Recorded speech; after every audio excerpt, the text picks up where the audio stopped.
બે વર્ષથી આમ તો કોકને કેમ આવડતું હોય એને કે આનું આ કેમ આમ થાય. એટલે હવે આ એક વસ્તુ બીજાની આવી ગઈ સમજાય એમાં ઘર બે 2 વર્ષથી તો મેં જાણું હરી ડુરાય, મેં જાણું હરી ડુરાય અન હરી રૂડિયાની માં યાડી ત્રાટી કપટની અરે ત્યાં લગી સુજત નહીં.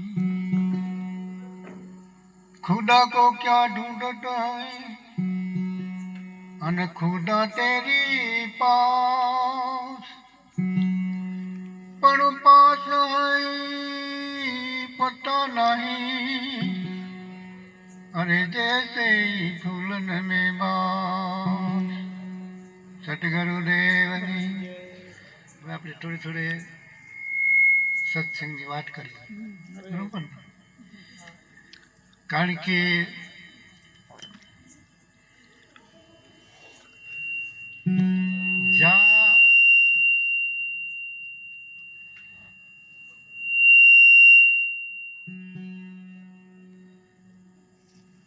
જ્યાં આગળ શેરડીનો રસ મળતો હોય અહીંયા આપણે જઈએ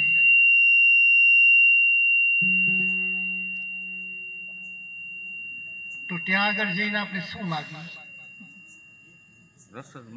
રસ માગીએ. એ શેરડીના ભાઠા ના માગીએ કોઈ દી.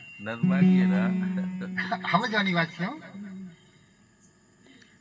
કારણ કે શેરડી વેચાતી રસ વેચાતો હોય ત્યાં આગળ જઈએ તો એમાં રસ માગે છે માણસ, કોઈ શેરડીના ભાઠા ના માગે. તો અહીંયા આપણે સત્સંગમાં બેઠા છીએ, અમુક વાણી વખાણે છે, સંતવાણી બરોબર છે, પણ જો આપણે વિશેષતા જોઈએ ને તો જે સાર છે ને સાર રસ, કારણ કે વાણી છે ને ભજન પદ એ શેરડીના ભાઠા, પણ એનો નિચોડ કરીને જે રસ કાઢવામાં આવે ને એ રસ છે. એ આ સત્સંગે રસ વાણી. તમે ભજનમાં પદમાં સંતવાણીમાં તમે ધ્યાન દઈને સાંભળો અને એમાંથી તમને જાણવા નહીં ચડે એટલું આ સત્સંગમાંથી જડશે. એટલે સત્સંગ બધાથી ઉત્તમ છે.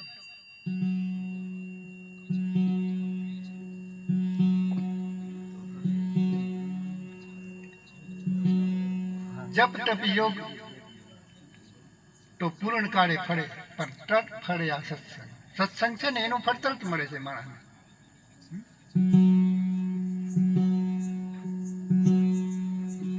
એટલે આમાં સાખીમાં શું કીધું કે ખુદા કો ક્યાં ઢૂંઢત ખુદા તેરી પાસ, પાસ એ પત્તા નહીં જેસે ફૂલ ને બાસ.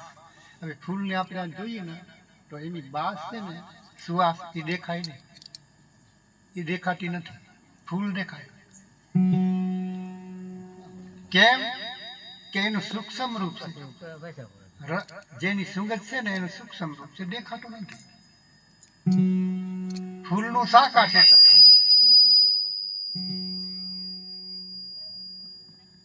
એમ આપણે જોઈએ ને તો આપણામાં છે પરમાત્મા, પણ આવી રીતે છે કે દેખાતો નથી. તો આપણે સુગંધને જોવી હોય ને તો એને ઊંઘવું પડે, અનુભવ કરવો જોઈએ. આપણે પરમાત્માને જે જોવા હોય તો કે અનુભવ કરવો પડે. આ શરીર આપણે અનુભવથી દેખાય.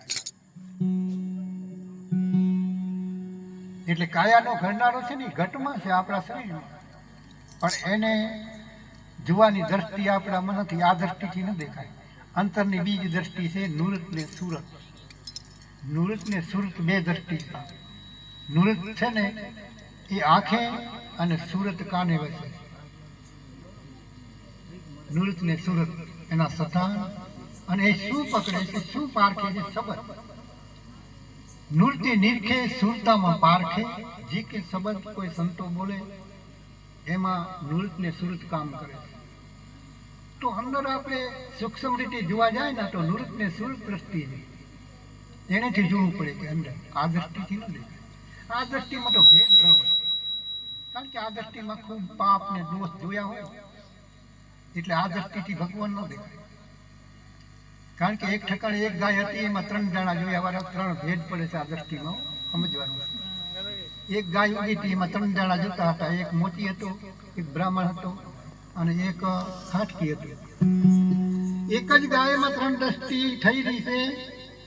મોચી ઈ જોવે છે કે ચામડું કેટલું સુંદર છે ગાયનું, તો ખાટકી ઈ જોવે છે કે આનું માંસ કેટલું સુંદર છે. તો જે બ્રાહ્મણ હતો ને એ 33 કોટી દેવમાં જોતો કે 33 કોટી દેવનો વાસ છે, ગાય પવિત્ર છે, મહાન છે હિન્દુમાં. એટલે દ્રષ્ટિમાં આ નજરમાં ભેદ છે, પણ દ્રષ્ટિ છે ને નૃત્યમાં ભેદ નથી. એટલે કીધું કે કાયાનો ઘડનારો છે ને આપણા ઘટમાન છે, પણ દેખાતો નથી. કાયાનો ઘડનારો ઘટમાન હરિવર જોયો ના જોવાય. કાયાનો ઘડનારો ઘટમાન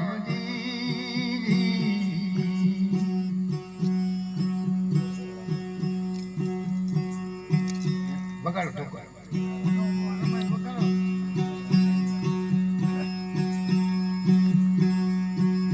કાયાનો ઘડનારો ઘટમાં હરિવર જોયો ના જોવાય. કાયાનો ઘડનારો ઘટમાં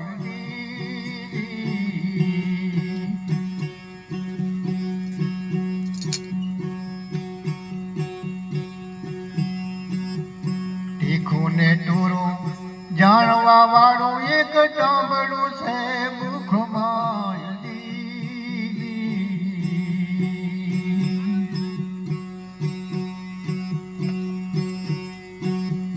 તીખું ને ટૂરું જાણવા વાળું એક ટાબડું છે મુખમાં.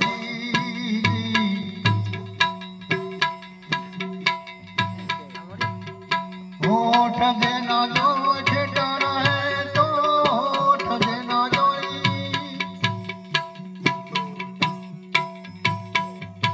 અરે છેટા રહે એક સંબંધ ના ભૂલાય.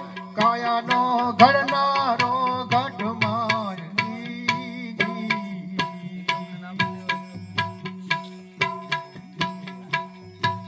કાયાનો ઘડનારો ઘટમાં હરિવર જોયો ના જોવાય. કાયાનો ઘડનારો ઘટમાન.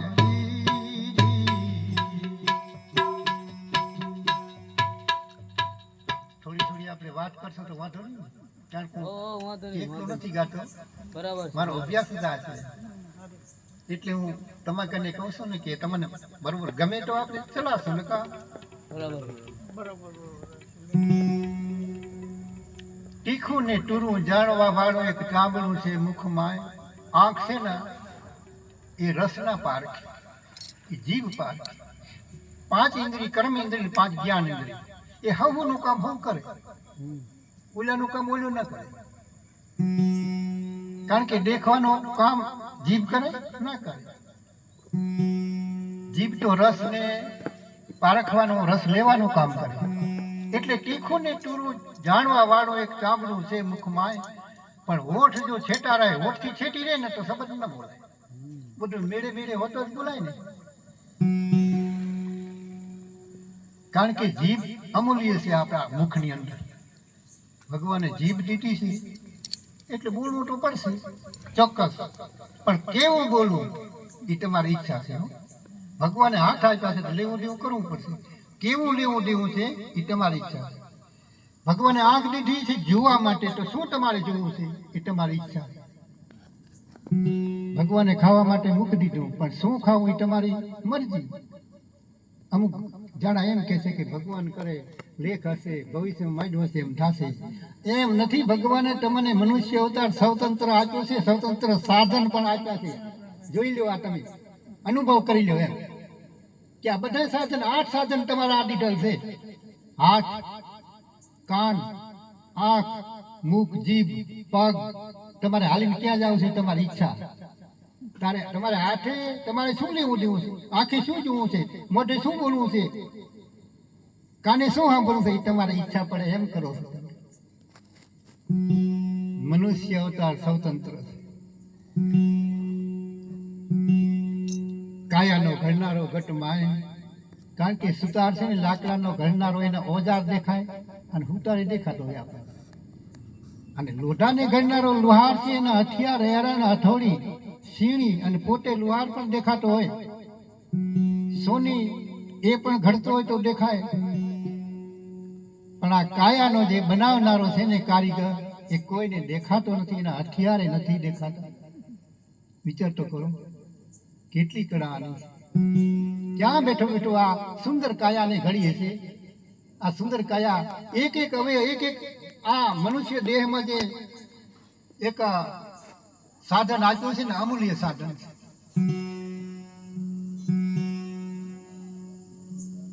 તો મનુષ્ય અવતાર અમૂલ્ય સાધન આપ્યું છે, તે છતાં માણસ એ સાધનને સાધ્ય કરતો નથી. અસાધ્ય થાય ને એટલે આપણે દુઃખ ઊભા કરીએ. કારણ કે આપણો હાથ, આપણો કુહાડો, આપણું બળ અને આપણો જ પગ, પગમાં હાલ્યા જેવું કરીએ. આપણે ધન પૈસો આપણો આપણે ખર્ચ કરી અને ન પીવાનું પીતા હોય, ન ખાવાનું ખાતા હોય, ન ચાહવાનું ચાહતા હોય, મહેફિલ કરીએ અને ખોટા વ્યસન આપણે વરગાડીએ, પૈસા દઈ અને આપણી બરબાદી કરી નાખીએ. આપણા શરીરની, આપણા જન્મની, મનુષ્ય દેહની બરબાદી કરી નાખીએ ખોટા વ્યસન કરી. પછી શું કે છે? સવાસ રહે ચાલતો ને કોણ ઊંઘી જાય.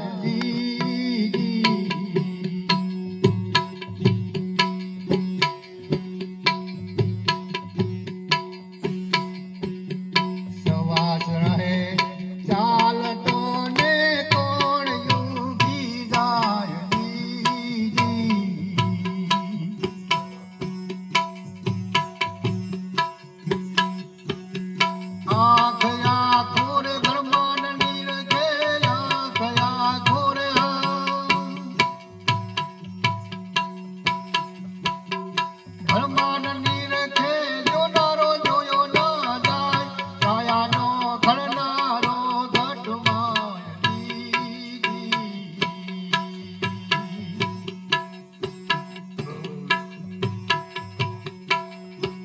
કાયાનો ઘડનારો ઘટમાં હરિઓર જોયો ના જોવાય. કાયાનો ઘડનારો ઘટમાં.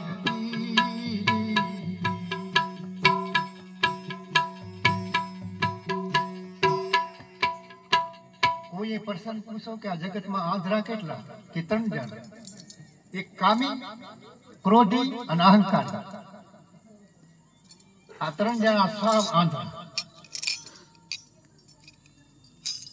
એટલે અજ્ઞાની એવા આંધળા કે સતી આંખે આંધળા અને ભીટામાં ભટકા. એને કોઈ વિચાર ના આવે, સારા હીણાનો વિવેક ના હોય, પછી જે દુઃખમાં પડે. એક આંધળો 2 આંખે ફાનસ લઈને નીકળ્યો. એટલે હામો દેખતો મળ્યો તો એને જોયું હાથમાં ફાનસ છે, 2 આંખે આંધળો.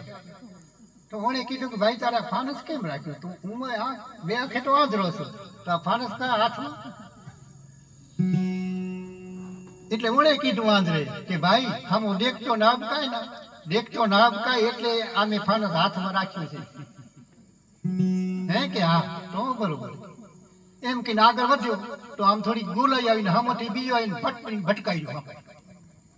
હવે ભટકાઈ ગયો ત્યારે હામલો કહેશે કે ભાઈ તું દેખતો ખરો? તો હું તો 2 આંખે આંધળો છું, પણ તું દેખતો નથી. મારા હાથમાં ફાનસ છે, આમ જો. તો ફાનસ તે ન દેખ્યું કે અંધારાનું રાતનું ફાનસ ન દેખ્યું? ત્યારે ઓલે જોયું કે ભાઈ ફાનસ તો છે પણ આ ઓલાયું છે, ઓલાઈ ગયો છે. જોત છે ને બુજાઈ ગઈ છે. હે કે હા, ઓ એ તો મને ખબર નથી. નાનો દફતરમાં અર્થ મોટો છે. આ તો સંતો ભક્તોને સમજવાનું. કારણ કે ભક્તિ રૂપી ફાનસમાં જો અનુભવ જ્ઞાન રૂપી જો જ્યોત ઓળાઈ જાય ને તો ભક્તિ એ થઈ શકે નહીં, હાલી શકે નહીં, બુજાઈ જાય, ધુવાઈ જાય, ભૂલાઈ જાય અને જાતી જાય. કારણ કે ભક્તિ છે જ્ઞાનના પગ છે, અને જ્ઞાન છે ને એ ભક્તિની આંખ છે.